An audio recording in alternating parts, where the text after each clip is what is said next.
Welcome to BCC Beyond the Chutes is presented by ParaSight Systems. In this episode, we talk with Joe Farrelly, Sam Swearingen, and my daughter Kathleen about their Attica Rodeo memories. We learn about the early days and early experiences, the sense of community, swimming, first rides, best rides, and some in-the-arena memorable memories. We start this episode with Joe's memory of his early days before he was even competing. We hope that you enjoy. Just the Attica, and that was my favorite. Still is today, always will be. It'll be till the day I die. Attica, I don't know. I was going there at 7 years old. To Attica. Oh, really? Okay. So that's connecting some of these dots. So you had seen some of the other Cowboys at that point at 7 years old. You're sitting in the grandstand. I didn't sit in the grandstands. I sat up by the edge of the fence. I was right up by the bucking chutes there at the end where Attica at the bucking chutes. Morty wouldn't let me go behind till I got to be about 11 years old. I can go up on the back of the chutes. That's quite a promotion. Oh, yeah. Heck, I went from where the swing gate to go in and out is right on the back of the chutes. Oh, yeah. I thought I was in heaven. I started going there when I was around 7 or 8 years old. Wasn't competing or nothing. There was a bunch of families, had a lot of kids. We all played. It was fun, And then we'd all get in the calf scramble, We always had a calf scramble.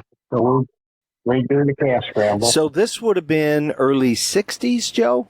That would have been 1960, either 66 or 67. When I started like that, going with a fellow was like my dad, Ward Mitchell.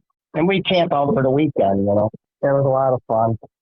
And it was a big community kind of event. No doubt the rodeo, but a lot going on all the time. I mean, people are camping there. They're there for the whole 4-day period. Well, we'd get in there. They had back then, I think they did 4 performances: Friday night, Saturday afternoon, Saturday night, and then Sunday afternoon. So a lot of parties, a lot of going on. Yeah. It was kind of funny, everybody was we're all family, right? But I mean, everybody's scattered around, and there wasn't a lot of campers back in that day. Everybody basically had tents. Now there may have been a few of them that had some sort of camper deal, or cap or something in the back of their truck. But they all had grills and just pull everything out in their coolers, and overall, you could go at breakfast time. Frank, you could go around to 10, 15 places if you wanted to grab something. Yeah, I'd go around and go to the Snyders, Tom Snyder and Judy Snyder, or run over to the Weather Ups, old Tom Weather Up, go over there, and Red Parker and his family, and just several of them, the Skillet family, Bob Skillet. Yeah, we had 3 daughters. Yeah. So were these all these families? Were they also rodeo competitors, or just hanging out for the weekend? A lot of them were. Yep, a lot of them were the families. Their mom and dads or whatever. And the Parker family, Red Parker, he used to ride bareback horses. That was before I came around. He was one of the judges and a board member of the ERA back then. And what are some of the late night shenanigans that went on, Joe? Well, that was the best. A lot of kids there, they were younger, there's several of us my age and some maybe older. They'd have a little party afterwards, they all get having a few alcohols, beers or whatever, and just be a lot of fun, for us kids. And we'd be out chasing each other, playing tag, where they were partying in the same little area there where they served the food and that. There was never no beer tent there like there was today. They didn't have any of that there. Everybody brought their own over, They carry their coolers over there underneath a little pavilion type thing they had there then. Okay. Yeah. And the rodeo probably wrapped up around 11 o'clock at night. Roughly, yeah, probably, yeah. 10 o'clock, 10:30, I think. Seems like, yeah. And then was there music? Was there, what was going on? There wasn't, well, yeah, I think there was a little music there. Not a band or anything there wasn't no band. Maybe somebody had a radio or whatever. And, there was, well, I couldn't tell you. I'm just going to throw a number out there. Well, I'm going to say there might be, not counting the kids. Some of the kids got to go to bed, the little kids. So I'm going to say, 7, 8, 10, whatever. But yeah, they a lot of guys, they were playing jokes with each other on different things. It was kind of funny. And Dick McAllister, the McAllister family, and he was a good old guy, Dick there. But anyways, he was the rodeo clown back then, funny man. He didn't do much bullfighting. He very well could have. I don't think he did. He was a thorough man. I don't think he got out trying to chase any bulls off. Anyways, they're all one night. It's probably, I don't know. It's got to be midnight, 1 o'clock in the morning. I can't remember. But, there's a bunch of them went to bed. But there were still probably 10, 15 people around. Anyways, they're a little better. And Dick McAllister, he got pretty intoxicated. And he kind of said he was going to bed. He'd had enough. So he wandered on down over there where his tent was. And he had him and his wife, and there was, I think there was 4 boys they had, 4 boys, I believe. Well, they were all in bed. But anyways, I was still up there. Well, I was up, and a couple other kids were up there. Some names out of my head. There's only a couple, 3 of us. Well, and I was told to make sure I was in bed by like 11 o'clock or so, with Ward Mitchell. And Ward was around, and he knew I was up. And he said, "You make sure you get to bed." And he went to bed. And I said, "Yes, sir." Well, it was so much fun for me listening to them guys, pecking and stabbing a little bit at each other. And the old Dick, he takes off. He's going, I was just a kid. He's staggering there, he's probably got to walk. He's got to walk down there to the back end of the Concord area where they serve the food and that today, It's kind of the same deal, but we had to walk straight back in there by the trees. And I don't know, they decide they're kind of around, I don't remember word for word, but they thought they'd go over and kind of harass old Dick. So on the way over, one of them, I think it was Bernie Buckenmeyer. I could be wrong. Might have been one of the other guys. Could have been Dick Miller. But anyways, they get a lariat, right? Now, shoot, I'm off wanting to see what's going on. I could hear what they're saying, what they're going to do, They stopped and got a rope out, like Bernie or whoever got a lariat out. They go over there to the camp. Dick's passed out. I mean, he's got to be passed out. He hadn't been in bed 10 minutes, I don't think. But anyway, it probably took him 10 minutes to get there. I think he fell down once or twice. I'm pretty sure he got into the whiskey, let alone the beer. He'd like to do that a little bit, I guess. It was all for fun, right? Well, anyway, we get there and they're trying to be quiet, a little bit, but not real quiet. And they get that rope down. He's in a sleeping bag. It's a little cooler that night, one of them cooler nights at Attica. It's on a Saturday night. And they take that lariat and they wrap it down around the end of his legs there in the sleeping bag. And he's got the sleeping bag up like over his neck, kind of. You can see his face, I guess. He was inside the sleeping bag.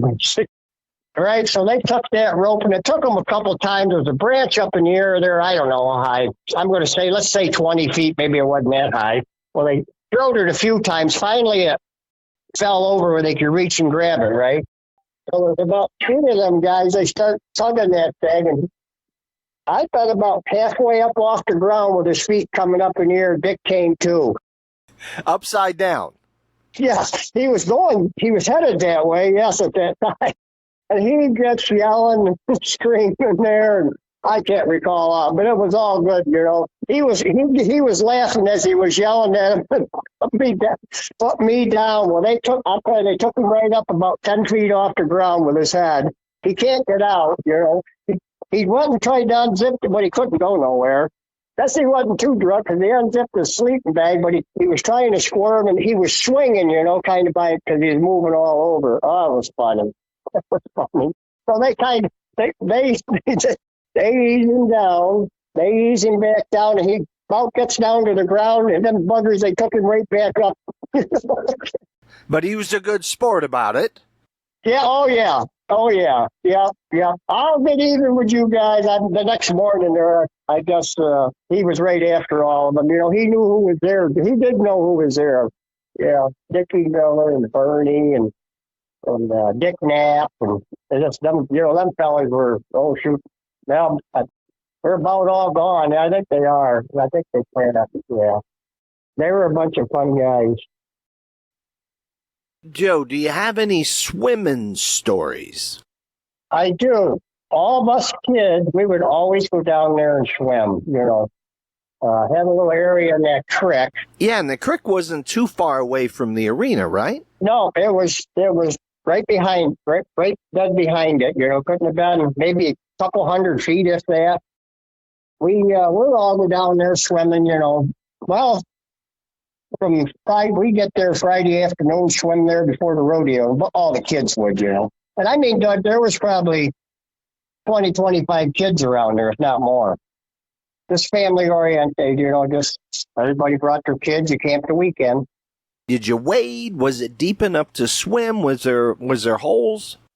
Yeah, there was holes in it there. One bigger type hole. Oh, I'm going to say it was probably 6 foot, 7 foot deep, maybe.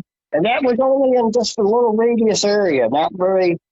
And then it got shallower, and the farther you went out away from that, it may have been only maybe up to your knees or less. That's as kids, it kind of was a hole in there. We would swim there, and there was an old railroad trestle that used to go across there. With that, I don't know when that was taken out, but the railroad tracks didn't go across anymore. And there was like the concrete abutments and stuff was up there. Well, I was probably 12, 11. I mean, kids were jumping in there previous years, but I guess I was a little scared of heights and didn't want to do that at 7, 8, 9 years old. I think I was about 12. So how high were they standing before they jumped above the water? That bridge, I'm going to say maybe 14, 15 feet. Oh my gosh, into 6 or 7 foot of not water? That deep. Yeah, it's not that deep. I mean, a lot of bigger kids would jump in, and actually some of them guys, they would dive in there. And I'm like, man, I can't believe that. But they knew how to, I say older, they might have been 14, 13, 14. Dive in head first. Yeah, they go in and come right back up. I don't think they knew how to get their body arc to come back up, And it was kind of wide though, you know what I mean? Wide in length, I mean, and then pretty decent wide in the width of it. But they always would do that. And there were some pilings there. There was a deal that happened with a fellow, Don's only son, because he had all girls and one boy. I think there was 5 of them girls and Weather Up girls. Weather Up. Yeah, the Weather Up girls. And Don was a great guy. But anyways, his son, he had gotten a bad automobile accident a couple of years previous at this little deal that happened. And he would go down there and swim and stuff, but for some reason, he decided he wanted to go up on that little concrete pyramid deal there, and he was going to jump. Well, he dove in. He dove down there. I didn't see him when he did it, because a bunch of us down in that water playing. I heard the yelling going on, when he jumped. And I thought, it wasn't that he jumped, he dove in. I did not see that dive part. But when he went right straight kind of down, because them wooden pillars, there was about 4, 5, 6 of them in there. But they were like closer to the edge of the creek, where he was up on. And he just, instead of diving out more, mostly he was just going to jump. That's what they said. And then next thing you know, he dove. Well, there were some guys doing the diving, so he thought he's going to dive in, I guess. That water was a little muddier because all of us kids in there. And now and then you might have, when you got out, you had to get some matches and burn them leeches off you. You get them, them crick leeches. When that happens, when that you could notice the blood in the water, even though it was brown, yucky kind of water. You could almost see From his accident? from his accident. He hit right on the side or top of his head. I can't remember just where. He was conscious. There was some other parents there. They jumped right in the water. Got him out. He was conscious and everything. That was like scary in a way, especially for us. Even me at that time, it was a little scary. When he did that, like, it's creepy. They had taken the hospital? Somebody ran up through, called an ambulance. More people came down. I think there was basically maybe wives around there. It might have been a husband or two, but the wives. But then some more guys come, and they got him, and they brought some towels or sheets or something and wrapped on his head to stop the bleeding a little bit. And what didn't seem like it was too long. The ambulance got right there and loaded him up, and off he went. And he was back the next day. He was all bandaged up with white bandage around his head. But that's a kind of a scary, especially to us kids. I'm pretty sure, I don't know who, but I'm sure some of them were a little younger and they were crying and everything else as kids. Yeah, because it was so scary. Yeah. In this next segment, Sam and Joe talk about their first time at Attica as competitors. Sam and Joe both were in the bull riding. I hope you enjoy. Well, Doug, I guess we'll start out from the very first time I entered the Attica Rodeo. And it sticks out in my mind pretty good. I was 12 years old and entered the bull riding and got on the first bull that was a beef bull that loped around in a circle and rode him. He stopped at the out gate and Dad was standing there. He said, "Spur him, spur him." So I spurred him, but he didn't do much. That was my first professional bull ride at a rodeo. And Okay. why you enter your kid at 12 years old is beyond me now that I know that. Well, it's not beyond me. I understand that you got to have people that like you in order not to do that stuff. But I rode the bull and it was a two-header. It was two-header. Okay. A two-header. So the next bull I drew was probably the best bull they had there at that time. Was probably not much in today's standard, but at that time it was the king of the bull riding. He was. I remember his name was Specs, and he was a speckled bull that jumped out and turned back and threw me right back into the chutes. I climbed up the back of the chute and down the other side and didn't want to go or anybody to see me what happened. Tried to hide, tried to get my way out of there without anybody noticing anything. Okay. So a bit embarrassed. Quite a bit embarrassed, yes. Yeah. At the time, I was the kid, I was the kid that could do anything, rope and ride and do it all. And I just got slammed off like I'd never been on one and crawled up the back and crawled away, licking my wounds. But it was an experience. To have one that really bucked, it was an experience. Okay. Interesting. So would that be 1961, Sam? 12 years old? You was born in 59? I think you missed a few years in there. Oh, I'm sorry. 71. I'll edit that out, okay? 1971. Oh, my math. Wow. Yes, I'll do your bookkeeping for you, Sam. Yes. Okay. Thank you, Doug. Make sure it's the other way around. Exactly. Well, that might be good for deductions. Tell me about the very first time you rode in the Attica Arena. During a performance, whatever, the very first time. How old were you? I was 14 years old. I rode at Attica, New York. Yeah. And I think I've been to a couple other area rodeos that year. Sodus Bay, I think. Maybe Lima, because I can't remember dates wise, but anyways, I was 14 when I rode at Attica. And you had to be 14, or did you know? That's what Ward Mitchell told me. That's what he told me. But I kept saying I was ready like at 13. You're not ready yet, boy. I go, yeah, I am.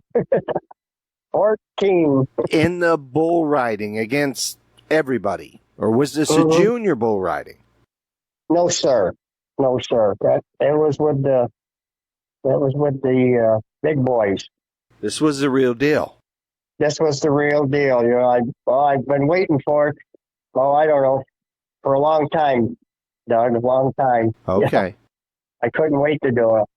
Did you ride one time during the whole rodeo, during the 3 days or whatever, or did you? I think I did get on an extra bull, but I'm pretty sure it was just a one-head bull riding back then. Because you get some Canadian guys, and it seems like there was a lot of bull riders and even bareback riders. You know, saddle bronc riders are probably a little less than the barebacks. But. And what do you remember, Joe, about that first ride? Anything stand out for you? I made the whistle. You did? Okay. Yeah. Okay. I made the whistle. I don't think I placed. I can't remember. I don't think I did. I made the whistle. Yeah.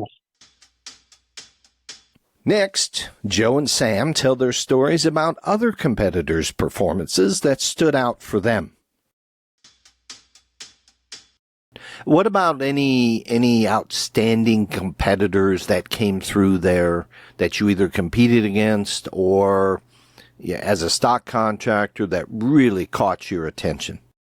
Yeah, there is one that stood out, Ryan Jarrett. And I don't know if you know who he is, but Team Roper? He team roper, calf roper, and steer wrestler. He actually won the all around at the PRCA. He was there one year. He's the one that kind of stood out the most. I don't know if he's the man that at the NFR one year that calf was right against the fence and he couldn't rope him, and he turned around and roped him the opposite way.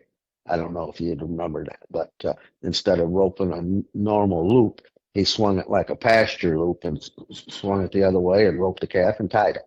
And the calf was so close to the fence, he could have never roped him the other way. And that was the big to do for the whole NFR that year, is what he did, you know.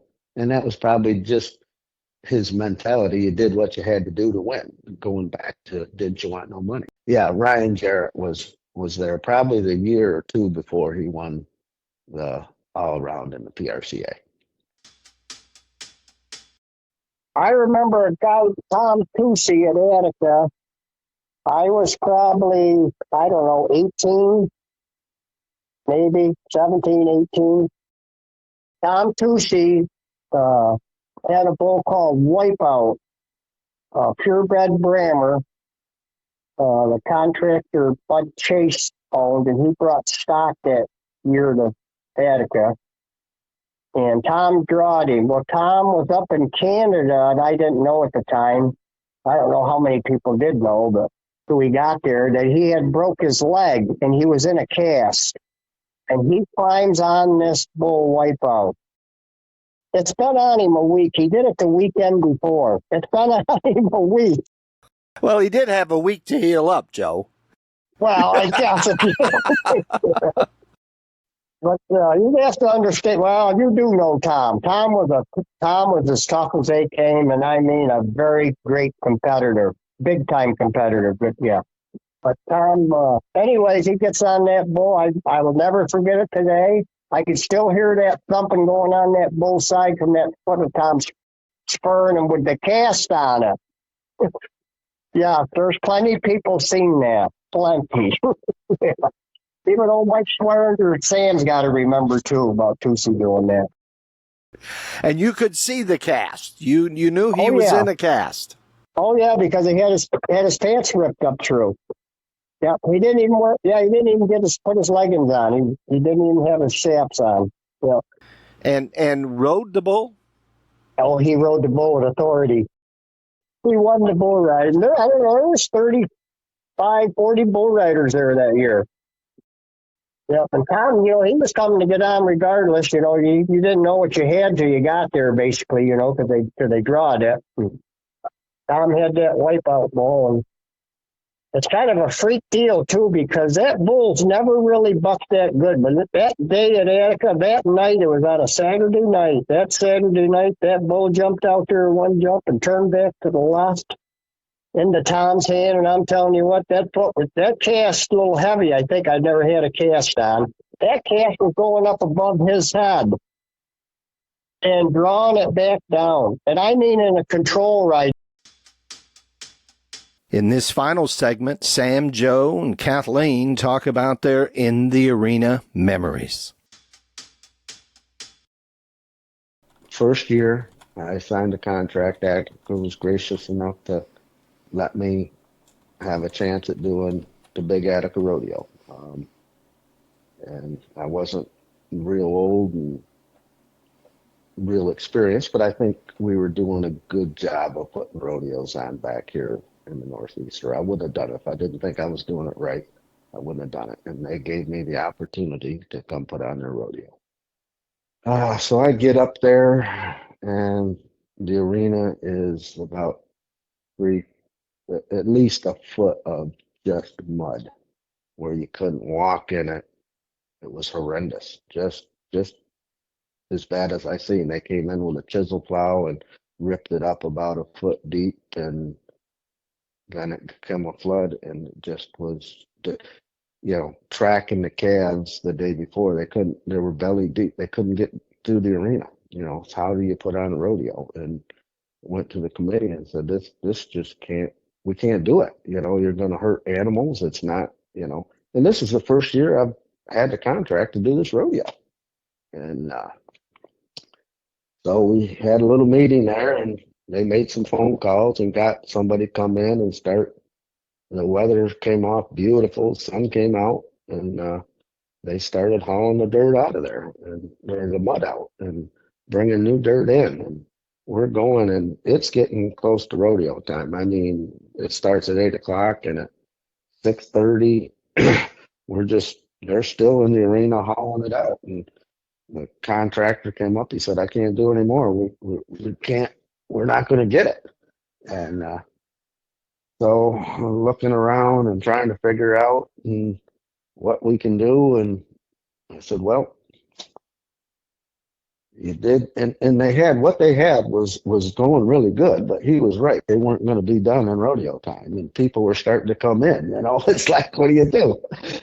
So I said, "Well, go push everything you can to the corners, like the far corners that we're not using," because they were starting at the rough stock end and working their way to the kind of vet chute, but they were about 3/4 of the way done, and they weren't going to get done. And so what they did is they pushed them in the corners, and I ran, I think, home, because I probably had the trailer there, and we gathered panels and fenced off this pile of mud that was probably 10, 12 foot high in the corners.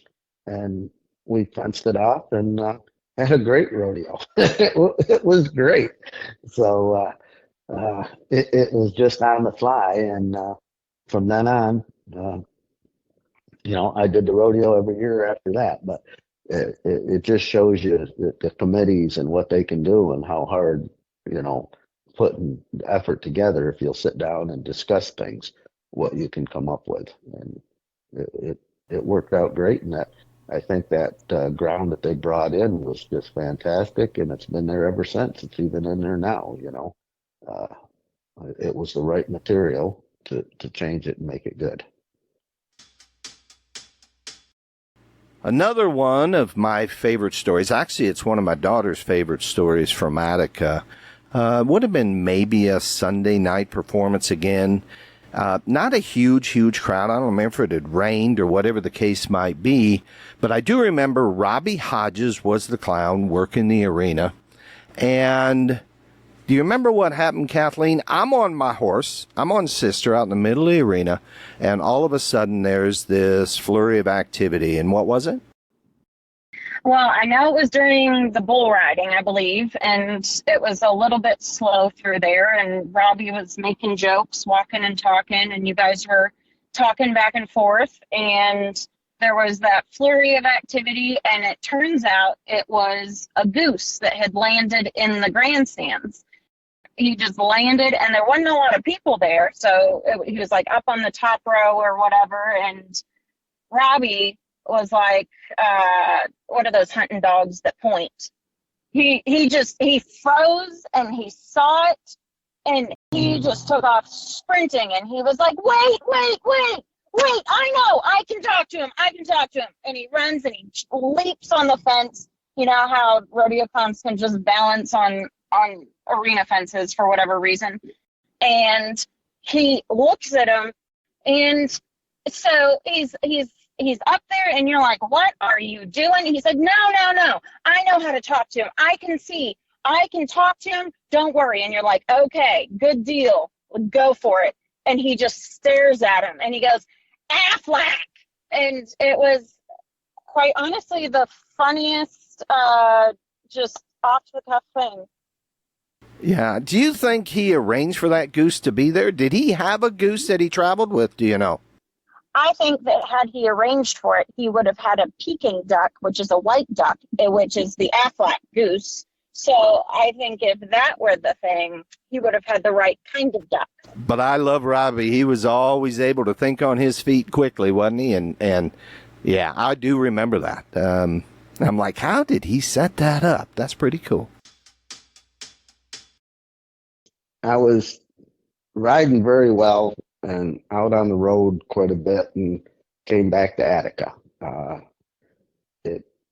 It was just one you tried to get to because it was the first one you rode at, and it was your hometown, and it was good. And I was, riding pretty well, and probably a cocky 21-year-old kid that thought he was conquering the world and could do anything. And I had a bronc that was just what you would want. Just jumped and kicked down the pen, and was trying to show the world I was the star and show off, and half cocky probably at that age, and was riding out through there just making a great ride, and got a little carried away and spurred over the neck of the horse, and landed on the back of my head. Boom, it was done. So that taught me a couple lessons, not to be cocky, but my wife's father came back and talked to him, and he didn't say much, but when he did, you listened. He said, "What's the matter, Sam? Didn't you want no money?" Like, it stuck in my head from then on. I was going to win first no matter what, just riding a horse decent and not being cocky and arrogant. And then for being that way, I landed on the back of my head. And so from that point on, it's like, okay, get the money. Get the money. Do what it takes to get the money, to win. Do it. But not be showing off or nothing, get the money. Now, a bit of a different direction. Attica has been known on occasion to have a bit of a muddy arena. Oh boy. Oh boy.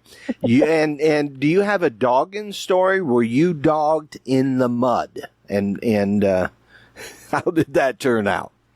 Well, I've been there in the mud, and I've been in there when that water laid across that arena. That's even worse.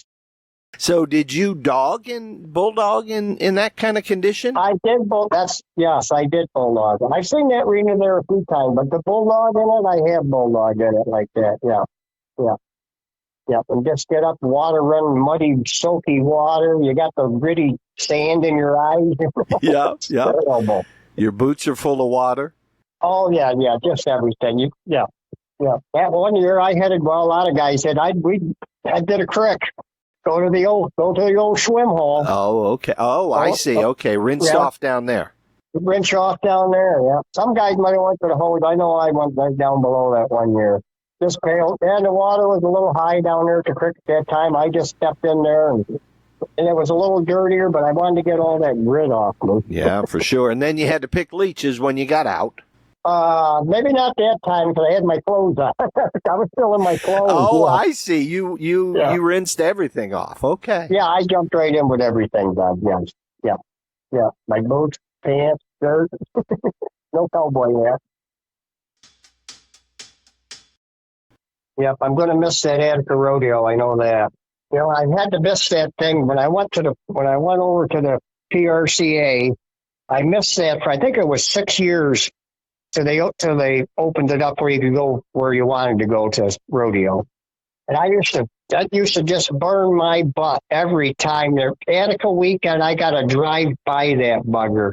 I mean, that's home to me. Attica, that's my home rodeo. I didn't live in Attica, but that's my home rodeo as far as going to. Yeah. It was always the best. I mean, I've seen a lot of them were good, right? But just me starting out at Attica, New York, the weekend, all the fun I had from 7 years old till I come to Arizona.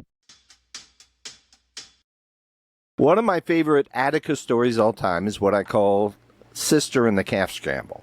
Now, to understand this whole story, you got to know Sister. Now, we bought Sister. She's a bay horse. She was a bay horse. Kathleen, do you remember how old she was when we got her? 17. 17 years of age. And Matt Swearingen had come up with her name Sister, yes, and he trained her? I don't think so, because I think he was 4 when he named her. He was 4 when he named her. He didn't train her, though. He just named her. Yeah. All right. So how old were you when we got Sister? I believe 12. Okay, you were 12 years old. And I remember Sam came to us. We were at Benton, I believe, at the rodeo. And he came to us and said, would you want to buy Sister? Because Sam Swearingen owned Sister at the time. And, of course, Kathleen had ridden her a bunch at the rodeos and around behind the scenes and everything. And, Kathleen, you were a fan of us getting Sister. Tell us about getting Sister when she first came to the house. Well, number one, I'm a fan of getting any horse for some reason. Pringles. So Sister was a bit like a freight train. You would get on her and it wasn't how long you wanted to go. It was how fast do you want to get there, and should she do it all day? Yeah. And is there any place she wouldn't go for you? No. Sister would go anywhere and anywhere. Yeah. So the way Sister ended up in the rodeo arena, I had been using another horse that we had, and he had come up lame, and we were going to North Washington to announce a rodeo with Sam, and living in Michigan at the time. And you said, take Sister. Do you remember that? Mm-hmm. That was... Oh, you're expanding this story for me. I like this, Kathleen. Oh, sorry. Yeah, sorry. No, Why did you say I should take Sister? Because she's just a little goer, and she likes to, in the arena, she loved to sit and watch all of the events. Anytime I was sitting on her outside the arena, she would sit and her little ears would perk up, and she would just sit and stare at everything. Absolutely. And so I took her to North Washington, and guess what? Kathleen was absolutely right. What a trip. What a cool. She was like riding a little 125 motocross bike. You'd scoot across the arena, you'd slide to a stop and drop your reins, and she would just sit. It wasn't quite a slide. It was kind of a stutter stop. Well, you know what I mean. I'm trying to paint a picture here of Sister. Yeah. You always compared her to Seabiscuit, though, so it's not like a pretty raining picture. No, that's true.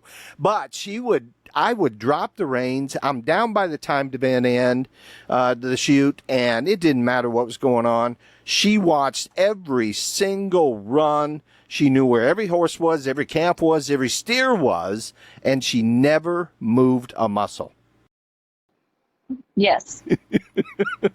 And we went to Attica that same year.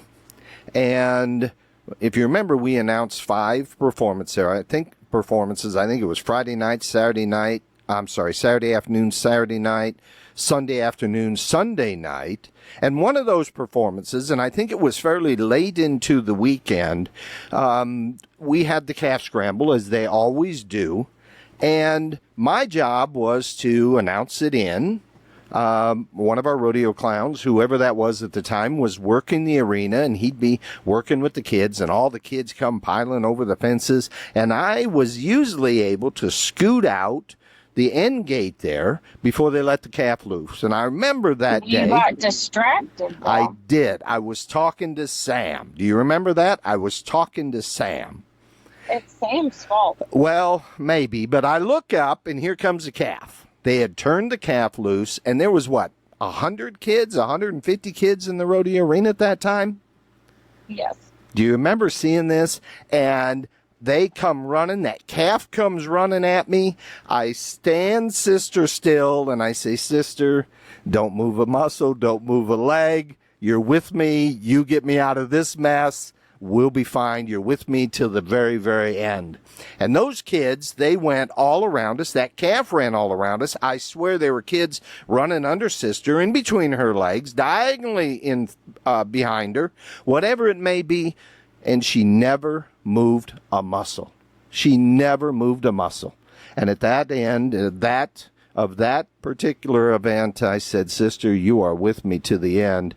And fast forward now to March of 2012. Sam comes to visit us in Taylorsville, Kentucky. I think there was a PBR event or a bull riding going on, and he came to town, and he got to go out and see Sister. Of course, he had Sister for a number of years, put a lot of kids on Sister in high school rodeo. And the very next day, can you tell us what happened, Kathleen? Well, it was the very same day. He went out to see her about 11 o'clock. I remember they left around 11:30. And Sister loved to sunbathe. She would lay down when it was about 60 degrees, and she would stay there for quite a long time. And I had come out probably 7 o'clock in the evening, and she was still in the exact same spot. And it was almost like that was her full circle, and she had seen Sam, and that was what she needed. Yep. And how old was she when she passed away on that day? 31. 31 years old. Sister, the announcing horse, saved the day for us in the calf scramble, and as Kathleen said, full circle.